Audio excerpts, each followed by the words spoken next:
നല്ലൊരു സിനിമ കണ്ടിട്ട് കുറേ കാലമായില്ലേ? എങ്കിൽ നല്ലൊരു സിനിമ ഞാൻ പറഞ്ഞു തരട്ടെ.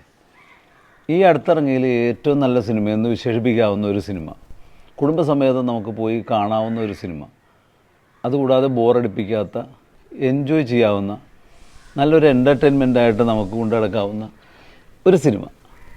അത് വേറൊന്നുമല്ല, രേഖാചിത്രം എന്ന് പറഞ്ഞൊരു സിനിമയാണ്. ഈയിടെ ഇറങ്ങിയതാണ്, അധികം ദിവസമായിട്ടില്ല എന്നാണ് ഇറങ്ങിയിട്ട്. നല്ല കിടിലൻ സിനിമയാണ്.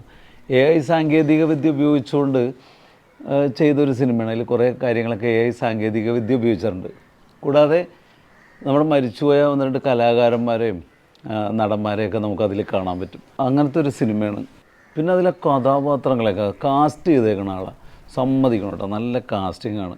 അനുയോജ്യമായ കഥാപാത്രങ്ങൾ അവതരിപ്പിക്കാൻ കൃത്യമായിട്ടുള്ള ഓരോ നടന്മാരാണ് അവരതിനു വേണ്ടി കണ്ടെത്തിയിട്ടുള്ളത്. അതുകൂടാതെ അതിൽ അഭിനയിച്ചിട്ടുള്ള ആസിഫ് അലി, മനോജ് കെ ജയൻ, ഇവരൊക്കെ ഇല്ലേ, എന്ത് രസമായിട്ടാണ് അതിൽ അഭിനയിച്ചേക്കണത്.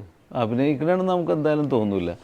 നല്ല ഒരു ഭംഗിയുള്ള, നമ്മളെല്ലാവരും ഇഷ്ടപ്പെടുന്ന നല്ലൊരു തകർപ്പൻ സിനിമ നിങ്ങൾക്ക് കാണാനായിട്ട് തീർച്ചയായിട്ടും കണ്ണടച്ച് പോയി കാണാവുന്ന ഒരു സിനിമയാണ് രേഖാചിത്രം.